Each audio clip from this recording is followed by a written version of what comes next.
these are stories that we know of, that they've been out of. James, appreciate you, James, man. And the reason why it's not known is because our guys don't go around telling everyone about it. The reason why I'm explaining this to you guys is so the younger generation can understand that this is prison life and this is real gang life, you know. This is what you have to put up with, is real gangsters, you know. You just live the gang life, but you haven't never met real gangsters. And for those of you youngsters who are running around doing these right now, yeah, of course, like, I can sit here and call you a gangster because you've gone on with it, don't it? But I can also say you're very stupid because you didn't think of the consequences, yeah? Trust me, you're gonna be freaking inside a cell with another criminal, yeah? Who's shitting right there while you're sitting a meter away from him doing these ones. That's what you're gonna be putting up with, you know? And when you're eating your food that your parents supplied with their hard-earned money, when they sending it to you every week, $100, and your cellmate hasn't got any food, you have to share, you know. And then if you don't share, boys start getting dirty, like thinking in their head, oh, this guy's got a problem. These are the little dramas. Remember the crap that was happening last week when I was telling you about brawl after brawl? All these brawls and all these dramas that happened during the racial wars with myself all started from a cordial bottle, you know, a little issue with a cordial bottle. That's what I'm saying to you guys. Like, when BL took over the yard, and s2f got kicked out, the yard was now peaceful again. Any islander that came to the yard, that were taken care of, shoes, food, whatever they needed, yeah? Listen to this. There is a guy, all right. He's very well known, AJ, from Wollongong. Everyone calls him Doc. He's Tongan. He was charged for shooting at police officers, and he was charged for many crimes throughout his life. And I first met him in 2002 when I saw him lay out one of these Aussie boys who was bridging up throughout the night, yelling and swearing throughout the window, yeah? Anyway, the reason why I'm gonna end this this live with this story is because all the freaking little haters that were trying to talk rubbish about me, saying that I went to the boneyard at Bathurst and I was a dog. Obviously now everybody knows that I was never a dog because I was the only person that got charged during that 2016 incident, and I was the only person that went to trial. And obviously paperwork showed that, and the paperwork that they supplied was all rubbish because on there I never mentioned one name. And then you got 9 to 5 guys who are looking at it, and then they start talking rubbish, but they don't even understand legal paperwork. And so this is how these youngsters are, you know, like they have an older guy that they look up to, but they don't know his background, all right? And let me tell you, it's all about Doc. This guy right now, he hasn't got long until he goes home, all right? He should be home in a couple of months or maybe 6 months, something like that, all right? Let me tell you all about Doc. He's got Ethan, he's got all these Tongan boys, young Tongan boys. How do I put it? What's the word? He's got them all under their thumb, yeah? AJ, appreciate ya. They all think that Doc is one of the baddest gangsters in prison. The way he carries himself, he's always like throwing his weight around. And he's got a really deep voice. That's how he talks, you know? And these youngsters, they started listening to what this guy said. Paul, appreciate you. And everyone knows this guy, Doc's name, because obviously the issue between him and the police, yeah? And yeah, I can honestly say the bloke is a gangster. I've seen him throughout my whole time in prison, and yet he did go on with it. And what happened with him and the police, he didn't hesitate, you know? But the reason I'm explaining this situation to you guys is because when this rumor went around about me saying that I was a dog and I went to the boneyard, I found out that this rumor started from Doc, all right? Now remember, none of these youngsters know this old school Doc guy's background, all right? They all just think that he's this tough guy from back in the days that ran with the Islander boys, all right? But let me tell you Doc's background. This is Doc's background, yeah? 2002, I came in, I got to Park Lee. So 2001, I got to Silverwater. 2002, I hit Park Lee. And Doc was there. And yeah, obviously he was a heavyweight for the Tongan boys. And there was a lot of drama going, wow, appreciate you, my man. There was a lot of dramas going on back there with the racial wars, yeah? And so, fast forward past the racial wars, I ended up with Doc again at Goulburn Prison, yeah? Now, there's a story that I'm going to tell in about 2-3 weeks, and it's a story of Oscar Tafahima, where he got bladed from the Māori boys, yeah? This one's going to be a big story for you guys because everybody knows the Tafahima brothers. But no one actually knows the real story of what happened in the showers that day. But guess what? I was there that day when it happened. I didn't hear about it. I was actually there when the dramas broke out with Oscar Tafahima and Baz Kavanagh, the Māori boys, and had made their move, you know. And anyway, that's a story for in a couple of weeks that's coming. But the reason why I'm bringing up this is because of Doc. So remember, he started this rumor, yeah? But nobody knows his background. So what happened after the situation with Oscar and the Māori boys where they had gone to town on him, and bro, he did well. Like, I'll explain it all in a couple of weeks, yeah? So yeah, well, appreciate ya. What's his name? Doc went to Park Lee Prison, and that's where Cube was. His name is John Tafahima, nicknamed Cube, yeah? That's Oscar Tafahima's brother. So he was at Park Lee. Now remember, I was in the showers when this drama broke out, yeah? And it was a big move from the Māori boys because the Tafahima brothers are known, in the system as Islander boys that you don't mess with, you know? There's a lot of them, a lot of brothers. But these Māori boys, they got together and they conjured up a plan and they did what they did. So when Doc was there when it happened, but when Doc got to Park Lee, I don't know, for some reason, Chris, appreciate you. He had, I don't know, something against me, yeah?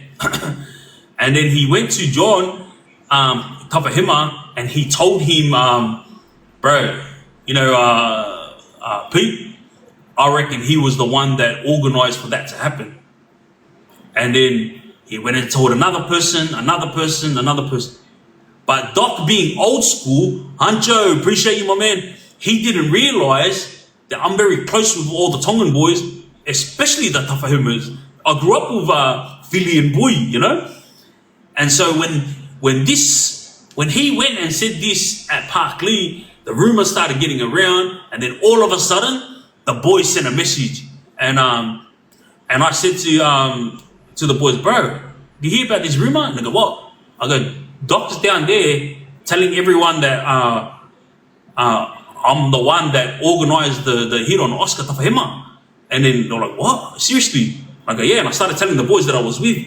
I go, bro, what the hell? Slam, appreciate you, my man. I was thinking to myself, what's going on? Like, I had nothing to do with it. Like, I was in the shower when it happened, but I had nothing to do with it. Now my name's been thrown out there, and it was from Doc, yeah? I get a message back from all the Tongan boys telling me that he's the one that's saying it. So what do? I wait for friggin' Doc to come. And remember, Doc's old school. I'm not the type to turn on any old school boys, no matter how much wrong they do. Like, I suck it up unless they step on my toes, yeah? And obviously this guy stepped on my toes because now he was trying to get me got from the Tafahima brothers. Chris, Islam, lucky for me, I grew up with the Tafahima brothers, and so the message was sent to me like, hey bro, we heard that about 1, 2, 3, you were involved. Oscar was the one that it happened to, so obviously he confirmed that I had nothing to do with it, yeah? And that I didn't get involved. So Doc comes back And then I confront him, yeah, about what he said. Long story short, I make him take off his jacket and for us to have a one-on-one, yeah? And he ended up on the ground. I picked him up like a gentleman after he ended up on the ground. I put him on the chair and I told him, bro, you're old school. Like, what the hell is wrong with you? You know, when you spread rumors like that, it's going to come back and bite you in the ass. Lucky for me, I'm close with the Tafahema brothers, and that's the message they sent back to me. All the Tongan boys sent a message back to all the Tafahema brothers explaining what I did to Doc, yeah? And then all the Tafahema brothers sent a message back to me saying, good on you also, like, bro, like, we're kind of dirty knowing that you were there. We thought you were part of it because this is what Doc said. But now, after what you did to Doc, like, yeah, that's the peak that we know, you know, you're not about jumping people because, yeah, Oscar got jumped that day, you know. This is a big story that I'm going to be telling in a couple of weeks because the jumping was nothing. It was the issues that happened outside of it that ended up coming together and causing all the friction between the boys. Because remember, old man Moses, who used to run it, no names, appreciate you. As soon as Moses left, Oscar Tafahema was in charge, and then all of a sudden, Baz Kavanagh wanted to be in charge, and yeah, it was just tit for tat, but I'll tell you all that story later. The point of this is Doc, yeah? So now that I've put 2 on his chin, I didn't stomp on him, I didn't do none of that stupid shit, like he's old school, yeah? So respectfully, after I put 2 on his chin, I lifted him up, put him on the chair, asked him if he was alright, gave him something to wipe his nose and all that, and then I explained to him why we had to fight, you know? I go, bro, you threw me under the bus, and lucky for me, the Tongan boys are my brothers, so they sent me the message, you know? Drew, appreciate you. And then he accepted it, I shook his hand on the spot, and we squashed it. Never heard nothing about this issue again until the drama with me and OC in 2016 that broke out, yeah? That drama that happened in 2016, as soon as it happened, they all ended up getting tipped to other prisons, and a lot of the OC guys ended up with Doc. And then s2f started, and then some gang called Heartless or something, they started, and they all ended up with Doc. And then Doc started telling this story, saying, yeah, Big O was in the boneyard, rah this, rah that. And when s2f were yelling at me at Clarence, when I got there, I was supposed to go into their wing, yeah? But because I was EHS, they said to me I had to go wait in Segro one day while they sorted an officer to take charge of me because I was the first extreme high security inmate to go to Clarence. So they said, you're going to go in here for a day or two, wait here, and then you'll get put into this pod. This pod was s2f yard, yeah? They swore at me as I was walking past, and I was doing this, shh, like that. And I was like, love you boys, love you. And I was handcuffed.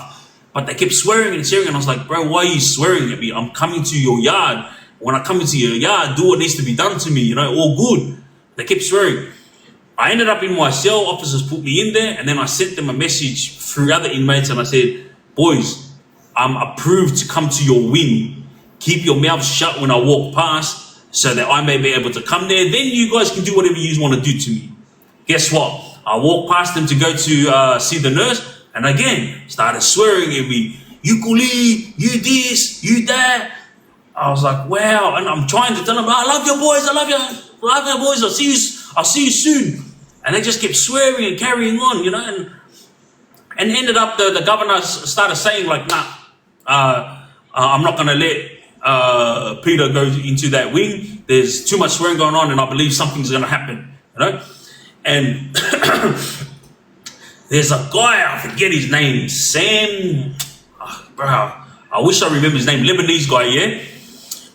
When the s2f guys were swearing and whatnot, I ended up going to Segro and staying there because like, the officers didn't trust that there would be peace when I walk out. And this Lebanese guy yelled out to the s2f guys who were friends with me and said to them, boys, that's a shit go. Like, mate, if you have an issue with him, you should have sorted it when he come in there, not carry on like friggin' monkeys. Like, now the bloke can't come in there. Like, you call yourself gangsters, you've got the numbers. Why didn't you just let the bloke come in there? He's carrying on in front of the screws. Now he can't come in there, you know? And I always kept wondering why these guys kept calling me dog. Like when the screws were walking me, the squad even whispered in my ear when they were carrying on. They go say, Pete, why are they calling you a dog for? And why are they saying you in protection? You want to be in protection? And I said, bro, there's a bloke named Doc. He's the one that started this rumor. I think he's still holding a grudge from when I put 2 on his chin, you know? There's nothing I can do about it. And so to all you gangbangers that are in s2f, Harless, OC, whatever you are, like, that's the real story of what happened on why Doc says what he said, yeah? And guess what? Not one of you guys know his background. You know, during the racial wars, Doc never backed up any of the islanders for any dramas. He always done his own thing. And guess what? Every Tongan, every Samoan, every Māori, every Fijian, every Cook Islander, all these main nationalities and the Māori boys that came into prison went hard for their nationality, yeah? Like for the islanders, just as every other nationality did, yeah? And guess what? Doc was the only Tongan who never stood with the islanders, yeah? Remember what I told you, at Bathurst and Lithgow prison, those prisons belong to the Aboriginal boys. You couldn't F with the Aboriginal boys at those prisons. Hey, every nationality that's being an influencer right now can talk it up all you want, right? The Kuri boys were running everything there back in the days. You know, yeah. There were situations where they lost, but majority of the time when you were over there, I really appreciate you's lost. You know, I'm not gonna rehash up any stories about the past. All I'm gonna say is, hey, I was a part of that era. The Kuri boys owned Lithgow and they owned Bathurst. No one else, yeah. And they made it clear the only nationality that's allowed to come into their prison were the Fijian boys and the Muslim boys, the Lebanese boys, you know. And Doc, for all you idiots out there that think he's a somebody, he was the only Tongan in Bathurst back during the racial wars. And guess what? Because he would rather stick to being a mutual with the Kuris and the Islanders rather than back the Islanders during the war. He wanted nothing to do with the dramas. So when he got there with all the Kuri boys, he told the Kuri boys, look, I'm from Wollongong. I grew up with Kuri boys, so I'm going to roll with yous. I don't want no issues with anyone. I have no issues with the Islanders, but I don't want no issues with you guys because I grew up with Kuri boys. This was his thing. He played the Kuri card so he could be safe in the Kuri jail, in a Kuri yard. Now, I appreciate you. So to all you idiots who are right now looking at him like he's some sort of don, that's the real story of Doc's background. I was there during all this rubbish, yeah? And he has never been a frontline soldier for the Tongans, let alone for the Islanders, all right? Love you, niece, appreciate you. And I did what I did to him because I would have copped it if I had let it go, you know? I was protecting myself and protecting anyone that came after me who's close to me, because obviously inside prison, when something happens to one person, whoever's close to that person, there's going to be a ripple effect on each and every person that's close to with that guy, you know? Anyway, I hope and I pray that all you youngsters out there don't end up living the life that I lived. I hope you guys don't end up in any situations that I talk about, you know? All I want is for you guys to enjoy your lives.